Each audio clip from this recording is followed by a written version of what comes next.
Shalom, Bapak Ibu jemaat yang terkasih di rumah.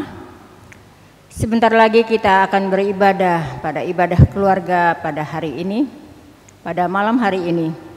Sebelum kita memulai ibadah, mari kita bersaat teduh sejenak. Selesai. Jemaat Tuhan, marilah kita bangkit berdiri untuk menghadap Tuhan dan menyembah-Nya serta memuliakan nama-Nya karena kasih setia-Nya besar atas kita. Kita angkat puji-pujian dengan nyanyian Kidung Jemaat 1 bait 1 dan 2.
Jemaat Tuhan, marilah kita berdoa.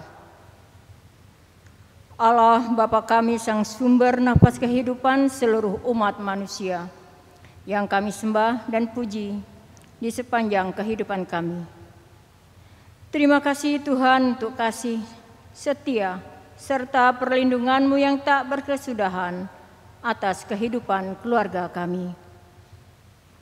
Dengan kerendahan hati kami memohon kepadamu untuk hadir dan memberkati persekutuan keluarga kami saat ini, dari awal, pertengahan, hingga akhirnya, sehingga persekutuan keluarga ini dapat menjadi kesukaan bagi nama-Mu.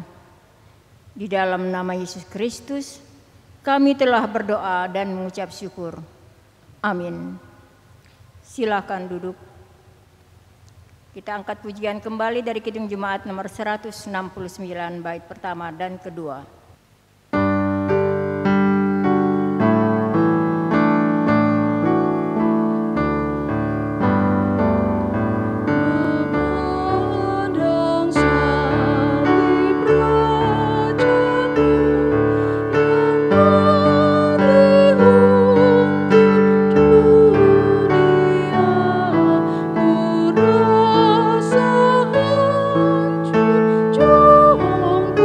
Ku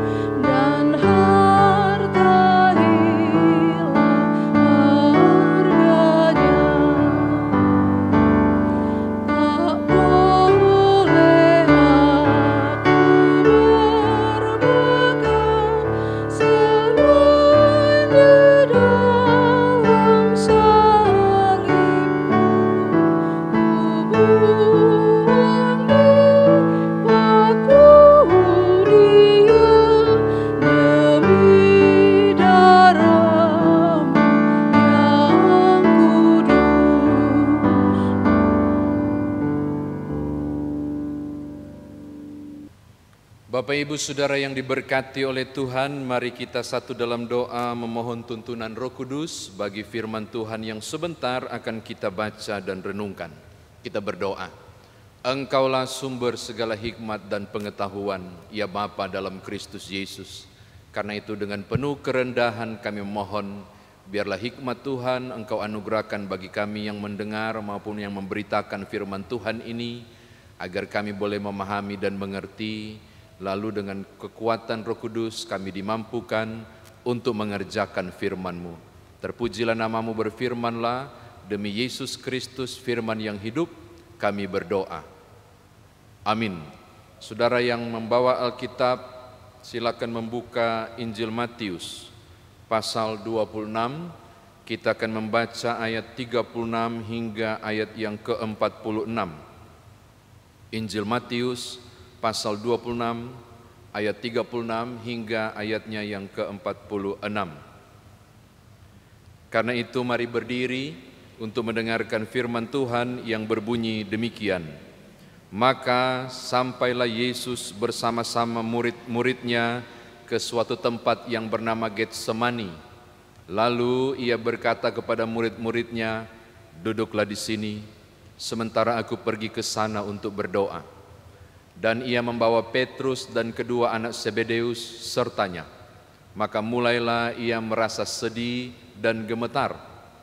Lalu katanya kepada mereka, "Hatiku sangat sedih, seperti mau mati rasanya.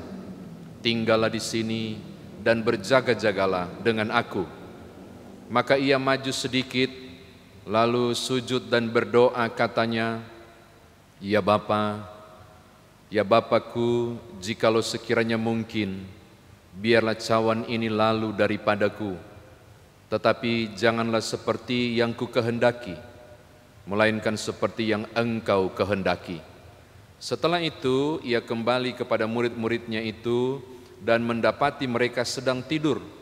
Dan ia berkata kepada Petrus, "Tidakkah kamu sanggup berjaga-jaga 1 jam dengan aku? Berjaga-jagalah dan berdoalah, supaya kamu jangan jatuh ke dalam pencobaan. Roh memang penurut, tetapi daging lemah." Lalu ia pergi untuk kedua kalinya dan berdoa katanya, "Ya Bapa, jikalau cawan ini tidak mungkin lalu kecuali apabila aku meminumnya, jadilah kehendak-Mu." Dan ketika ia kembali pula, ia mendapati mereka sedang tidur, sebab mata mereka sudah berat.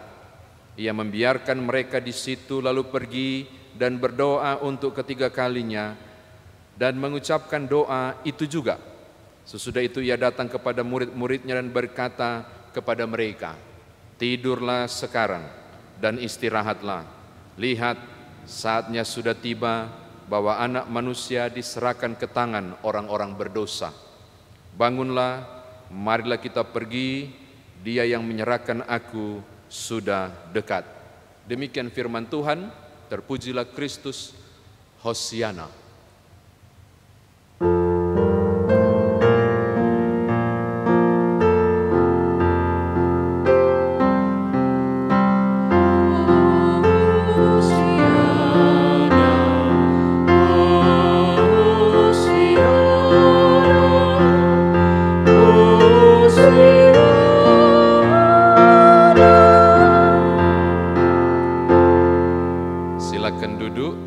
Shalom Bapak Ibu Saudara. Jika saya sedang berkhotbah dan ibadah ini sedang berlangsung, saudara mendengar latar musik, kedengaran enggak? Duk duk duk duk dak, itu di samping gereja ada pesta. Kiranya saudara tetap fokus pada ibadah bersama saat hari ini. Kisah ini berkisah ketika Yesus telah selesai melaksanakan perjamuan Paskah bersama dengan muridnya, 12 orang murid. Catatan untuk saudara ketahui, tidak disebutkan jam berapa sesungguhnya jamuan Paskah itu dilakukan. Bisa saja tengah malam sekitar pukul 24.00, kita tidak tahu, lalu berakhir sampai kapan.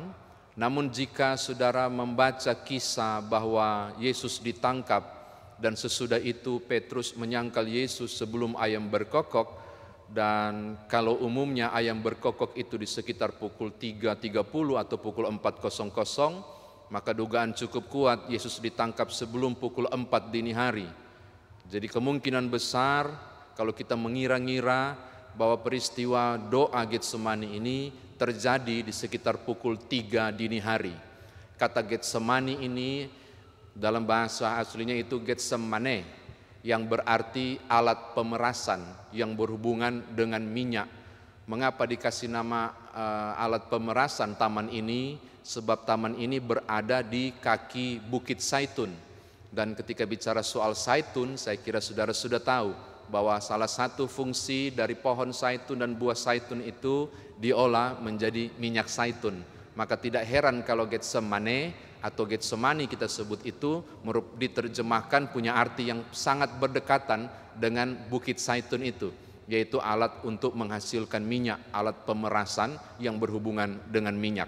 Ini catatan pengantar saya. Selanjutnya Bapak Ibu Saudara, di Taman Getsemani ini Yesus pergi berdoa. Menarik perhatian saya muncul pada ayat yang ke-38. Tolong lihat ayat 38, saya bacakan untuk saudara. Lalu katanya kepada mereka, hatiku sangat sedih seperti mau mati rasanya. Kesedihannya sampai mau mati rasanya. Apa hubungannya rasa sedih dengan mau bikin mati? Kayaknya sedih bikin mati kayaknya enggak cocok. Karena itu saya ajak saudara menggali lebih jauh Lukas 22. Kisahnya mirip, hanya Lukas lebih mencatat secara terperinci. Lukas 22 ayat 44, apa yang sampai bikin Tuhan Yesus mau mati rasanya? Apakah karena kesedihannya? Di Lukas pasal 22 ayat 44 bilang begini, ia sangat ketakutan dan makin bersungguh-sungguh berdoa. Takut itu bisa bikin mati tuh. Tiba-tiba jantung berdebar luar biasa, dapat serangan jantung. Dugaan cukup kuat adalah Yesus ditimpakan mengalami ketakutan dahsyat. Bahkan kalau saudara membaca lebih jauh Lukas pasal 22 ayat 44, ketika ia berdoa, Alkitab memberi kesaksian bahwa peluhnya itu menetes seperti darah, bertetes seperti titik-titik darah yang bertetesan ke tanah. Orang bilang, wah mujizat, berkeringat sampai berkeringat darah. Bapak Ibu, di kondisi ini sebenarnya Tuhan Yesus sedang mengalami satu peristiwa medis yang disebut dengan hematidrosis. Hematidrosis itu adalah peristiwa pecahnya pembuluh kapiler di sekitar tempat keluarnya keringat, permukaan kulit. Jadi pembuluh kapiler itu pecah. Mengapa pembuluh kapiler itu pecah? Karena tubuh melepaskan senyawa kimiawi, mendesak begitu kuat pembuluh kapiler itu dan pecah. Ketika pecah, dia keluar bersamaan dengan keringat. Sehingga Lukas bilang, Lukas ini seorang tabib dan dia sangat tahu. Dan mengatakan tetesan keringatnya seperti tetesan darah, bukan darah, seperti tetesan darah. Pertanyaannya, kenapa Tuhan Yesus mengalami peristiwa hematidrosis? Untuk saudara ketahui, hematidrosis itu jarang terjadi pada umumnya, tapi hanya mungkin terjadi apabila seseorang mengalami tekanan psikologi yang sangat tinggi. Maaf kalau saya menggunakan kata melebihi tingkat stres. Ketakutan yang sangat dahsyat itu di titik yang tidak mampu ditanggung lagi, senyawa tubuh melepaskan senyawa kimia hingga kemudian pecahlah pembuluh kapiler. Kalau saya jelaskan begini, saya yakin di kepala saudara, Tuhan kok takut? Tuhan kok galau begitu sampai berdoa 3 kali? Bahkan Lukas bilang ketakutan sangat. Injil Matius bilang hampir mati rasanya. Kok takut? Saya mau jelaskan sedikit kepada Bapak Ibu. Kalau saudara percaya bahwa Yesus adalah Allah, maka seharusnya saudara juga percaya karena Dia Allah, Dia Maha Tahu. Kalau saudara percaya bahwa Dia Maha Tahu, maka Dia sangat tahu kapan dan jam berapa Yudas melakukan ciuman Yudas. Dan kalau saudara tahu dan percaya bahwa Yesus Maha Tahu, maka Yesus pasti tahu jam berapa dia ditangkap. Saya lebih kasih luas. Karena saudara percaya Yesus adalah Allah, maka dia sangat tahu seluruh detail. Itu berarti dia sangat tahu berapa kali dia akan diombang-ambing ke pengadilan, 6 kali. Berapa cambukan yang dia dapat menurut penelitian kain kafan Turin, 121 cambukan. Berapa ukuran paku yang akan masuk. Berapa jenis siksaan dan semenderita apa. Kalau saudara tahu dan percaya bahwa Yesus adalah Allah, maka setiap detail tetesan darah yang dia keluarkan selama 6 jam pertama, waktu penangkapan dan penyiksaan, Yesus sangat tahu. Sekarang, andai kata sebentar, minta maaf menggunakan istilah ini, saudara mirip-mirip seperti Yesus yang sangat tahu segalanya, dan saudara pergi menyeberang jalan, dan saudara sudah tahu akan ditabrak mobil. Saudara juga sudah tahu benturannya kayak apa. Saudara juga tahu betapa luka yang akan saudara dapat, berapa yang akan dikasih patah, yang kena patahan itu. Mobil sebesar apa, dan dahsyatnya kayak apa. Saya mau tanya, stres nggak? Takut nggak? Menderita nggak secara psikis? Tuhanmu ada di posisi ini. Karena dia adalah Allah, tapi juga dia adalah manusia, maka kekhasan manusia Yesus ambil. Apa itu? Lapar. Saudara pernah baca kan? Yesus lapar waktu digoda iblis. Kemudian menangis, Lazarus mati. Berarti juga rasa takut adalah hal yang manusiawi. Sebab Yesus bukan hanya Allah, tapi juga adalah manusia. Jadi ketika saudara membaca redaksi ini tekanan yang luar biasa. Nanti Bapak Ibu, hari Sabtu kalau Tuhan izinkan tanggal 4 April, kita akan masuk Sabtu Sunyi, jam 19 saya akan tunjukkan kepada saudara melalui live streaming di Zoom maupun YouTube tentang 3 jenis penderitaan yang dialami Yesus. Fisik, psikis, dan spiritual. Dan bagaimana tinjauan medis dan teologis tentang proses penderitaan itu. Tetapi kita nggak akan bicara lebih jauh soal itu. Saya hanya menjelaskan tentang bagaimana dia sangat takut soal itu. Oke? Ini hal yang kedua. Yang ketiga Bapak Ibu, perhatikan redaksi doanya. Ayat 39. Wow. Ya Bapakku, jikalau sekiranya mungkin, biarlah cawan ini lalu daripadaku. Tetapi janganlah seperti yang ku kehendaki, melainkan seperti yang Engkau kehendaki. Tahukah saudara apa arti cawan yang dimaksudkan oleh Tuhan Yesus pada bacaan kita saat ini? Dalam Alkitab cawan punya 2 arti Bapak Ibu. Saya rujuk Mazmur 23 ayat 5 itu bicara soal berkat. Tapi di sisi yang lain, Mazmur 75 ayat 9, cawan itu bicara soal murka Allah. Jadi bukan gelas minuman, dia cuma memberi simbol.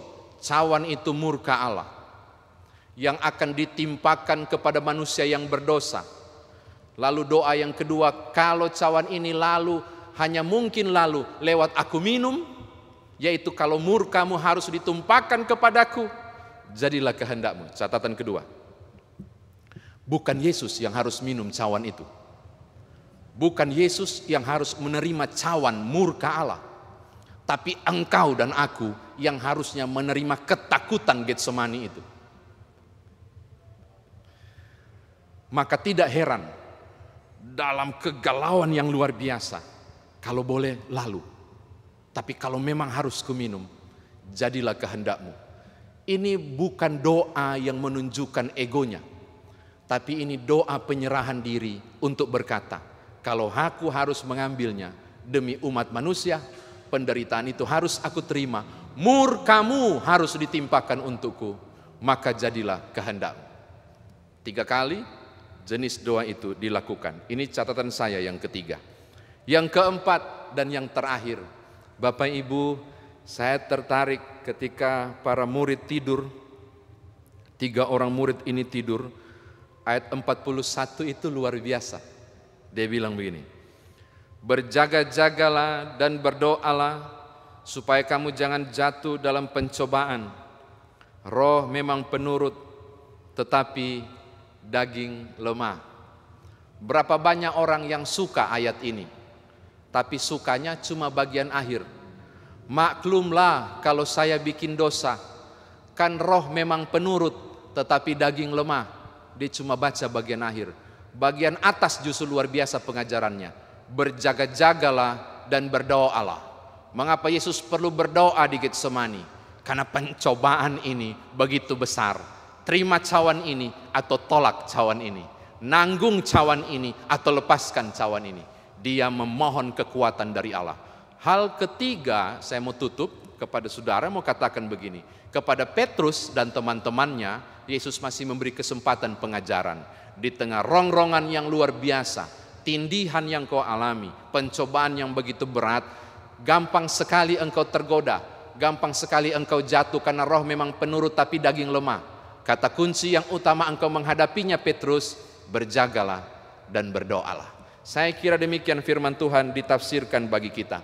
Nah sekarang bagaimana kita bawa dalam kehidupan beriman kita. Bapak Ibu, ini hari Rabu, besok Kamis tanggal 1, lalu Jumat saudara dan saya akan masuk di meja Tuhan melalui ibadah Jumat Agung memperingati kematian Tuhan Yesus Kristus, dilangsungkan bersamaan dengan pelaksanaan perjamuan kudus. Di hari itu kita akan mengingat rayakan peristiwa besar tentang keselamatan yang Tuhan buat. Saya mau bilang, mohon maaf, tidak bermaksud menjustifikasi. Ketika saya berkata, engkau dan aku diselamatkan oleh pengorbanan Yesus Kristus. Mari jujur, saudara baru dengar kalimat ini. Engkau dan aku diselamatkan oleh Yesus Kristus. Mohon maaf, jawab sendiri pertanyaan di dalam hati. Apa yang saudara rasa ketika saya ucapkan ini?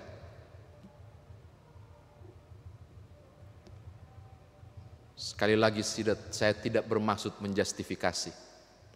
Tapi bolehkah saya mau bilang begini, Bapak Ibu dan saya, rasanya tidak rasa apa-apa.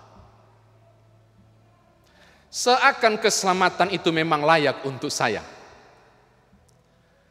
Biasa saja mendengar kalimat itu sekarang kan. Engkau dan aku telah diselamatkan oleh Yesus Kristus. Saya mau kasih tahu saudara, bahwa hal yang biasa seakan saudara rasakan. Aku rindu supaya engkau merasakannya menjadi luar biasa. Bahwa untuk hal yang biasa engkau rasakan, karena tiap hari barangkali dengar khotbah tentang diselamatkan oleh Yesus Kristus, prosesnya tidak mudah. Hingga peluh itu menjadi darah. Hingga Tuhanmu dan Tuhanku mengalami tekanan psikis yang luar biasa. Karena dia tahu model apa penderitaan itu. Hingga anak domba Allah, putra Allah itu harus diserahkan menjadi pengganti kita. Kemarin dalam webinar saya katakan, Yesus memang tidak berdosa. Tapi di atas kayu salib, mengapa dia berseru Eli Eli sabaktani, lama sabaktani? Kenapa Tuhan menjauh? Karena Yesus sedang berperan sebagai pendosa. Walaupun dia tidak berdosa. Menggantikan saya dan saudara. Tuhan jijik pada pendosa itu. Walaupun dia tidak berdosa. Karena peran itu diambil alih. Yang harusnya engkau dan aku menderita. Hal pertama saya mau bilang begini, Bapak Ibu. Tiap kali saudara masuk di Jumat Agung atau di masa-masa Prapaskah ini, resapi dan ingatlah, karya terbesar itu dipersembahkan secara gratis. Walau kadang tidak terasa apa-apa. Nilainya sangat besar dan mahal. Engkau harus bersyukur untuk karya Tuhan yang luar biasa itu. Ini hal yang pertama. Hal yang kedua Bapak Ibu, hari ini kita diajarkan oleh Tuhan Yesus sendiri ketika menanggung beban yang berat, menanggung pikulan yang tak mudah, derita yang tidak bisa dibayangkan. Yang dilakukan oleh Tuhan Yesus adalah, memang dia sempat ngomong ke murid-murid, aku sangat sedih, mau mati rasanya. Tapi langkah tepat yang Tuhan Yesus buat adalah tikang lutut, berlutut dan berdoa di Taman Getsemani, mencurahkan semua yang dia rasa. Walaupun kalimatnya pendek, saya mau katakan hal yang sama kepada saudara. Contohi ini. Saudara punya pergumulan, saudara punya masalah, tekanan begitu besar. Tidak perlu bikin status di Facebook. Facebook itu angkatan saya ya. Anak-anak sekarang Instagram, pasang TikTok barangkali. Media sosial. Yang engkau buat adalah datang kepada Tuhan. Seperti sang putra Allah mengadu kepada Bapanya. Kalau pakai versi Injil Lukas, dalam ketakutan yang berdoa itu, Tuhan mengirim malakah atau malaikat untuk memberi kekuatan kepada Yesus yang sedang bergumul ini. Saya mau katakan hal yang sama. Kalau engkau sedang mengalami beban yang begitu besar, engkau datang kepada Bapamu. Kekuatan itu akan hadir melalui kuasa doa. Jangan cerita ke siapa-siapa. Datang kepada Tuhan di dalam doa. Terakhir Bapak Ibu, godaan begitu kuat, godaan ngantuk dihadapi oleh Petrus dan kawan-kawan ketika harus mendampingi Tuhan Yesus yang bergumul. Parah juga ini, barangkali saudara bilang begitu. Saya bilang manusiawi loh Bapak Ibu. Jam 3 subuh belum tidur. Waktu itu mereka juga siang hari lagi mempersiapkan itu di lantai 2 kan, proses pasca itu. Siapa enggak capek? Sudah jam 3 dini hari loh, belum tidur. Ngantuk itu wajar. Saya mau katakan hal kepada saudara. Pencobaan datang wajar. Tantangan datang wajar. Yang enggak wajar kalau saudara jatuh lalu kemudian bilang, wajarlah, kan roh memang penurut tetapi daging lemah. Engkau jatuh karena engkau tidak berdoa dan engkau tidak berjaga-jaga. Ini konsep sangat menarik. Dalam panggilan kehidupan orang percaya, tantangan akan tetap ada. Maka yang harus saudara lakukan dan kerjakan adalah perbanyak mendekatkan diri pada sumber kekuatan, supaya engkau mendapatkan energi kekuatan itu. Roma pasal 8:28, dalam segala sesuatu Allah turut bekerja itu sinergi, dari Indonesianya bersinergi. Allah membantu, mendorong, memberi kekuatan. Penting sekali untuk datang kepada Tuhan dan berjaga-jaga menghadapi persoalan tantangan. Jangan ketika jatuh cari legitimasi. Wajarkan Tuhan, saya kan manusia biasa. Berjuanglah, berjagalah, dan berdoalah sambil mensyukuri karya terbesar yang sudah Tuhan buat, yang 2 hari akan datang kita akan ingat dan rayakan. Tuhan berkati Bapak Ibu Saudara. Haleluya. Amin.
Saudara, mari kita satu dalam doa syafaat.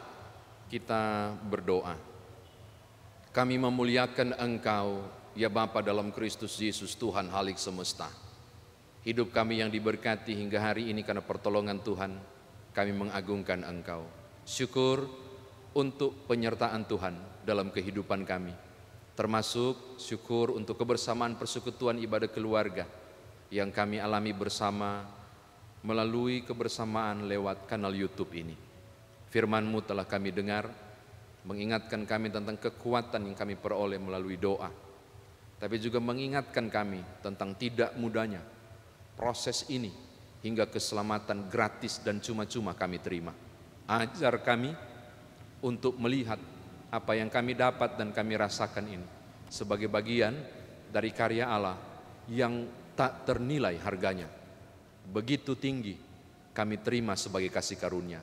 Lalu ketika kami keluar menghadapi berbagai tantangan dan pencobaan kami dapat, teguhkanlah kami, mampukan kami untuk menemukan kekuatan kami melalui doa kami kepada Tuhan sambil berupaya berjaga-jaga agar tidak jatuh dalam pencobaan. Syukur untuk firman Tuhan yang kami dengar. Hamba berdoa dan menyerahkan secara khusus seluruh proses persiapan kami warga Jemaat GPIB Jemaat Piniel Palembang dalam rangka menghayati peristiwa kematian dan kebangkitan Tuhan Yesus di Jumat Agung dan Paskah nanti. Biarlah masing-masing kami di rumah disiapkan secara khusus, istimewa kami yang akan mengikuti sakramen perjamuan. Lalu Tuhan tolonglah secara khusus 13 orang anak yang kali pertama akan bersama-sama di meja Tuhan dalam rangka mengingat rayakan peristiwa kematian Kristus melalui sakramen perjamuan ini. Semua dan detail persiapan ini kami juga serahkan ke dalam tangan pengasihan Tuhan. Tolonglah kami, semua kami petugas ibadah maupun pendukung proses ibadah, tim IT dan semua pihak, kami boleh dimampukan, lalu mempersembahkan semuanya menjadi hormat dan kemuliaan nama Tuhan. Tiap jeripaya orang percaya yang melayani Tuhan tidaklah sia-sia, maka demikianlah kiranya Tuhan memberkati tiap mereka yang terlibat dalam berbagai acara, ibadah, termasuk ibadah di hari ini. Biarlah kami boleh melihat bekerja dengan Tuhan suatu kegirangan, karena anugerah besar boleh dipakai Tuhan dalam karya pelayanan. Terima kasih Bapa, terpujilah nama-Mu, ini doa kami, ini permohonan kami, demi Tuhan Yesus Juru Selamat yang mengajar kami berdoa. Bapa kami yang di sorga, dikuduskanlah nama-Mu, datanglah kerajaan-Mu, jadilah kehendak-Mu di bumi seperti di sorga. Berilah kami pada hari ini makanan kami yang secukupnya, dan ampunilah kami akan kesalahan kami, seperti kami juga mengampuni orang yang bersalah kepada kami. Dan janganlah membawa kami ke dalam pencobaan, tetapi lepaskanlah kami daripada yang jahat.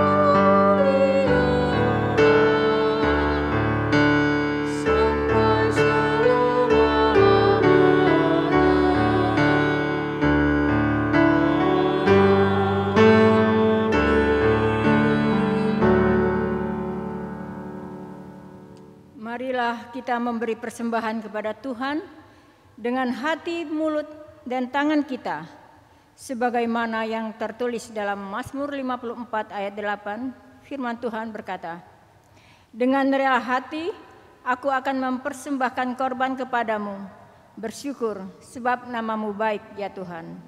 Demikianlah firman Tuhan. Tuhan memberkati kita dan persembahan kita. Bernyanyi dari Kidung Jemaat 302. Sambil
Bapak, Ibu, Saudara yang dikasihi Tuhan, marilah kita bangkit berdiri untuk menyerahkan persembahan ini kepada Tuhan dalam doa syukur.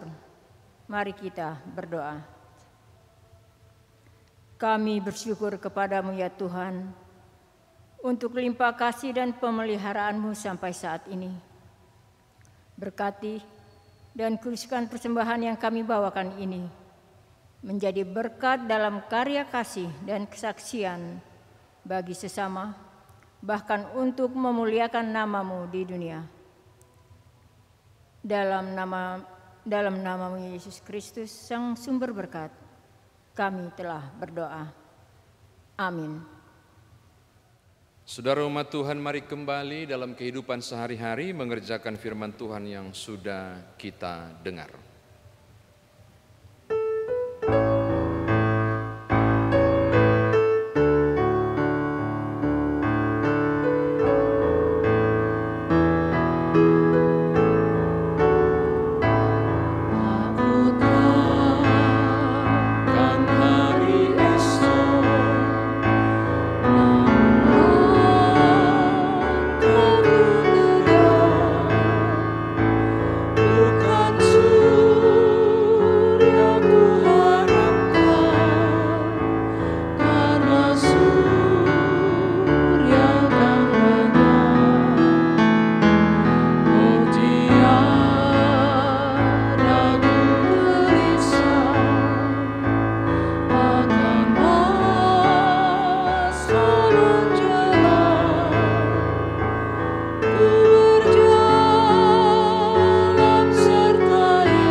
Saudara umat Tuhan, arahkanlah hati dan pikiranmu kepada Tuhan dan terimalah berkat-Nya.